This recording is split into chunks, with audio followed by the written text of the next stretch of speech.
Bonjour à tous, ravie de vous retrouver dans l'émission Contact pour parler des ronds-points. Ils sont nombreux sur nos routes. Les ronds-points permettent de sécuriser et d'améliorer la fluidité au carrefour. Il y a donc moins d'accidents graves, mais les petits accrochages sont beaucoup plus réguliers, car en Belgique, un conducteur sur 8 ne connaît pas les règles à adopter.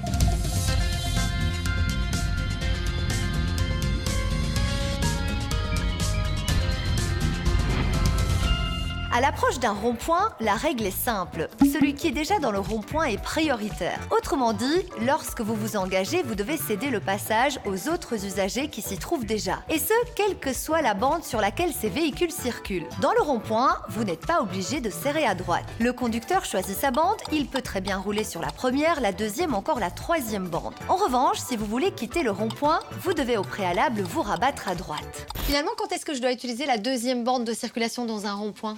Alors, on recommande d'utiliser cette deuxième bande uniquement si on sort à gauche de son axe d'entrée. Donc ici, sur un rond-point à 4 branches, si on sort à la troisième sortie, c'est parfait. On peut utiliser la bande de gauche et on aura le temps de se rabattre à droite, comme c'est prescrit dans le code de la route, avant de sortir du rond-point. Ce qu'on ne peut en tout cas pas faire, c'est faire un espèce de tout droit et couper la route à d'autres conducteurs, comme on le voit malheureusement trop souvent dans les ronds-points. Imaginons que je suis sur la deuxième bande de circulation, j'ai un véhicule à droite, je veux sortir, qu'est-ce que je fais ? Alors, ce qu'il ne faut pas faire, c'est s'arrêter ou ralentir à 2-3 km/h. C'est simplement faire un tour de rond-point en plus. Il n'y a pas de honte à cela. Et alors, on se replace convenablement et on sort du rond-point sans gêner personne. Autre règle essentielle, les changements de bande et la sortie d'un rond-point doivent être clairement annoncés à l'aide de clignotants.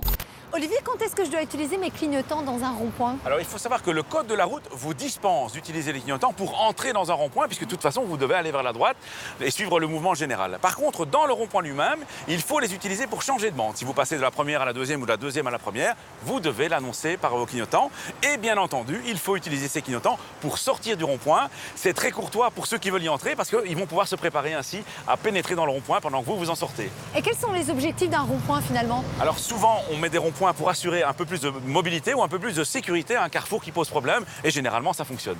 Autre recommandation, au moment de quitter le rond-point, pensez à céder le passage aux piétons ou encore aux cyclistes qui traversent. C'est une obligation. Sur un rond-point, il y a aussi souvent des vélos. Et les cyclistes ont eux aussi des règles bien précises à respecter. Camille, en tant que cycliste, comment est-ce que je dois me comporter dans un rond-point ? Eh bien, certains ronds-points sont munis d'une piste cyclable.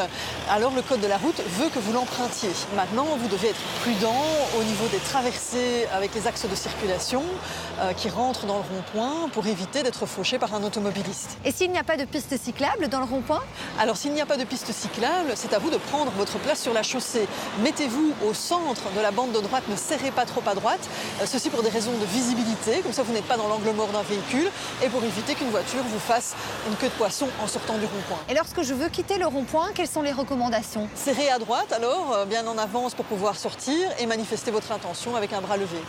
Olivier, et si on appliquait ces bonnes recommandations, comment est-ce que je dois rentrer dans un rond-point à vélo ? Tout d'abord, évidemment, on ne s'engage pas s'il y a d'autres véhicules qui arrivent. Il faut leur céder le passage. C'est ça. Si la route est dégagée comme ici, Oui.